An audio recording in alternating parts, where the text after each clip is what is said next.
Ini orang sekarang, sholat sudah tuntas.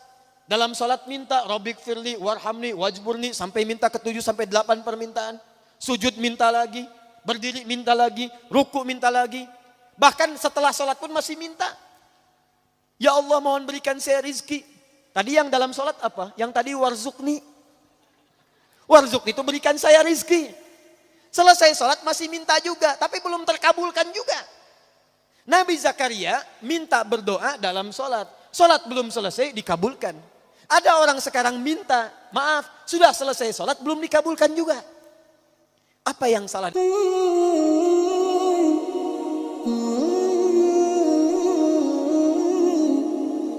Orang yang sholatnya benar, itu dijamin oleh Al-Quran, doanya akan cepat dikabulkan oleh Allah Subhanahu wa ta'ala. Sudah, tidak cukup dengan amin, lihat dulu. Ibu anaknya mau sekolah, berdoa. Ada yang mau menikah, berdoa. Ada yang cari kerja, berdoa. Awas, awas. Kalau Anda tiap hari menunaikan sholat, tapi doanya telat terjawab, maka ada yang harus dicek dalam sholatnya. Karena orang yang sholatnya benar, itu Masya Allah, mohon maaf, jangankan doa biasa. Orang yang meminta kepada Allah, bahkan yang kata manusia mustahil, itu kalau sholatnya benar bisa dikabulkan oleh Allah Subhanahu wa ta'ala. Dalilnya Quran surah ketiga Ali Imran ayat 38 sampai 39, paling kanan sebelah atas. Saya agak cepat. Quran surah ketiga Ali Imran ayat 38 sampai 39. Kenal Nabi Zakaria? Oh, yo kenal. Kenal di mana? Nah, orang rengat. Belum ditulis sudah kelihatan. Nabi Zakaria kenal. Masya Allah. Baik, sudah. Nabi Zakaria, Nabiullah, dekat dengan Allah, orangnya soleh, berumah tangga, menikah sampai sepuh, mohon maaf ibu, istrinya divonis monofos, bahkan mandul. Menurut medis dan klinis itu mustahil punya keturunan. Tapi apa yang dilakukan Nabi Zakaria? Melihat Sayyidah Maryam alaihissalam banyak beribadah di mihrab dekat dengan Allah. Lantas beliau berinisiatif untuk sholat di mihrab itu. Perhatikan sholat. Dalam sholatnya memohon kepada Allah. Di mihrab sholat minta kepada Allah. Nanti kita akan lihat. Apa yang terjadi? Kita baca ayatnya. Hunalika da'a Zakaria Rabbah.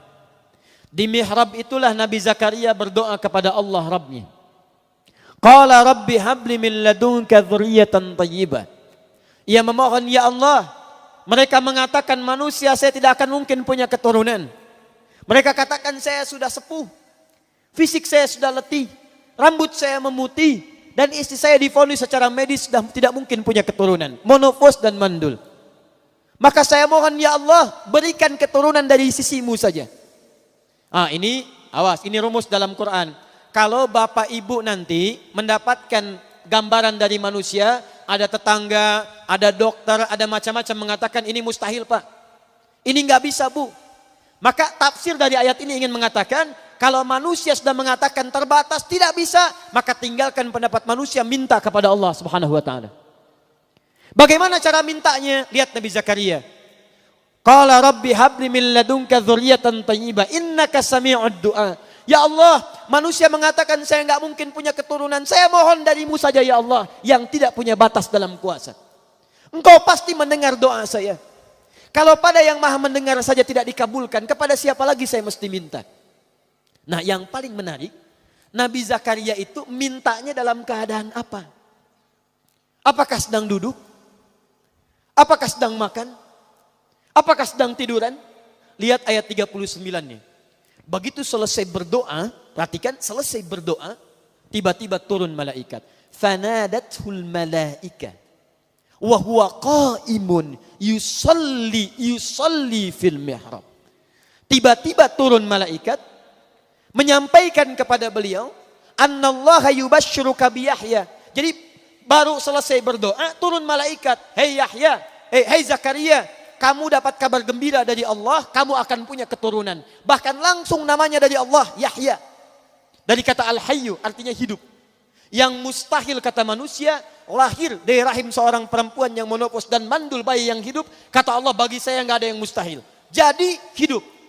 Kapan dia berdoanya? Wa huwa qaimun yusalli fil mihrab. Ternyata beliau berdoanya masih berdiri dalam sholatnya. Nabi Zakaria sholat, Bu. Berdoa kepada Allah. Sholatnya belum tuntas. Perhatikan dahsyatnya. Sholatnya belum selesai, doanya sudah dikabulkan. Belum selesai sholatnya, kata Quran, qaimun yusalli. Beliau masih berdiri dalam sholatnya. Sholatnya belum tuntas. Minta kepada Allah dalam sholat. Sholatnya belum salam, belum selesai. Baru selesai berdoa, langsung dikabulkan. Ini orang sekarang. Sholat sudah tuntas. Dalam sholat minta, Rabbik firli, warhamni, wajburni. Sampai minta ke-7 sampai 8 permintaan. Sujud minta lagi. Berdiri minta lagi. Ruku minta lagi. Bahkan setelah sholat pun masih minta. Ya Allah, mohon berikan saya rizki. Tadi yang dalam sholat apa? Yang tadi warzukni. Warzukni itu berikan saya rizki. Selesai sholat masih minta juga. Tapi belum terkabulkan juga.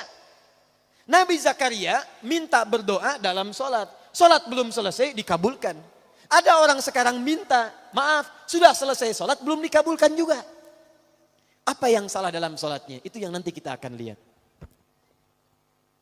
Awas, hati-hati. Nanti saya tunjukkan beberapa dalil, bahkan dalam hadis, bila seseorang benar dalam menunaikan sholatnya, bahkan Masya Allah, hal yang menurut manusia mustahil pun, itu bisa terkabulkan di sisi Allah Subhanahu Wa Taala. Makanya Bapak Ibu silahkan cek. Nabi Muhammad SAW dalam sholatnya, beliau meminta berdoa kepada Allah. Para ulama-ulama kita yang soleh, bahkan maaf Bu ya, Pak, ada ulama mau berjihad, sholat pertama kali dilakukan. Ada yang mau nulis kitab, itu sholat dulu. Sholat. Begitu sholat dikerjakan, semuanya mudah. Itu yang menaklukkan Jakarta dari Portugis. Di Jakarta dulu, itu namanya bukan Jakarta, Sunda Kelapa. Berdekatan dengan Banten. Dikuasai oleh Portugis. Datang ke Indonesia, ke Nusantara lewat Malaka, Selat Malaka tahun 1511.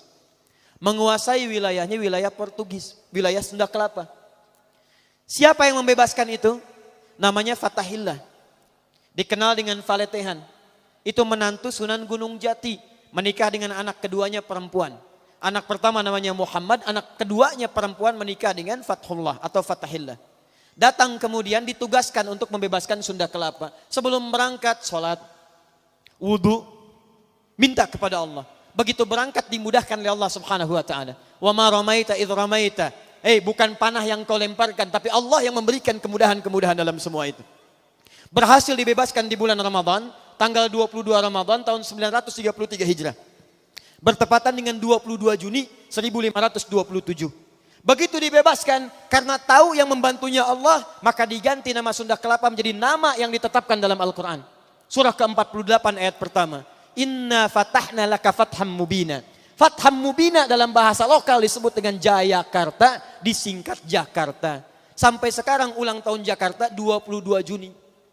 Siapa itu Fathullah? Menantu Sunan Gunung Jati. Siapa Sunan Gunung Jati? Namanya Syarif Abdullah. Siapa Syarif Abdullah? Anaknya Syarif Abdullah. Siapa Syarif Hidayatullah? Syarif Hidayatullah anaknya Syarif Abdullah. Syarif Abdullah anaknya Ahmad Jumadil Kubra. Siapa si Ahmad Jumadil Kubra? Satu di antara 9 wali yang pernah menyampaikan risalah dakwah di Nusantara.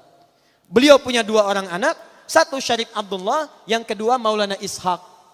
Syarif Abdullah itu nanti yang kemudian menikah dengan seorang perempuan namanya Syarifah Mudaim. Siapa Syarifah Mudaim? Namanya Rara Santang. Lahir tahun 1426. Dia punya kakak namanya Walang Sungsang. Ganti nama jadi Abdullah Iman. Lahir tahun 1423. Siapa bapaknya? Bapaknya namanya Prabu Siliwangi. Menikah dengan siapa? Nyai Subang Larang. Siapa Nyai Subang Larang? Muridnya Syekh Hasanuddin. Siapa Syekh Hasanuddin? Pernah belajar ilmu Quran di Mekah. Maka dikenal dengan Ummul Qura. Maka dikenal dengan Syekh Qura. Di mana tempatnya? Di Karawang. Dari situ kemudian ditugaskan pulang ke kakeknya Prabu Siliwangi, diberikan wilayah di Gunung Jati, dikenal dengan Sunan Gunung Jati. Punya menantu Fathullah, datang membebaskan Sunda Kelapa, dikirimkan saudaranya Syekh Maulana Hasanuddin kemana? Ke Banten, sampai sekarang kemudian jadi kampus di wilayah Serang. Nyambung. Anak keduanya Maulana Ishaq, dari Maulana Ishaq tadi melahirkan siapa? Melahirkan Kiai Haji Ahmad Dahlan, pendiri Muhammadiyah. tanggal 18 November tahun 1912. Saudaranya Kiai Haji Hasyim Asy'ari mendirikan Nahdlatul Ulama disingkat dengan NU tanggal 31 Januari tahun 1926. Jadi NU dengan Muhammadiyah itu bersaudara pendirinya. Berasal dari Ahmad Jumadil Kubra. Siapa Ahmad Jumadil Kubra? Keturunan dari Ali Zainal Al-Kabir. Siapa Ali Zainal Al-Kabir? Keturunan Ali Zainal Abidin. Siapa Ali Zainal Abidin? Dari Al-Husain. Al-Husain adiknya Al-Hasan. Al-Hasan anaknya Ali bin Abi Thalib. Suaminya Fatimah Az-Zahra, putri Rasulullah sallallahu alaihi wasallam. Masih nyambung. Jadi saya kembalikan ya. Nah, nyampe kadinya teteh. Yuk ulangi deh.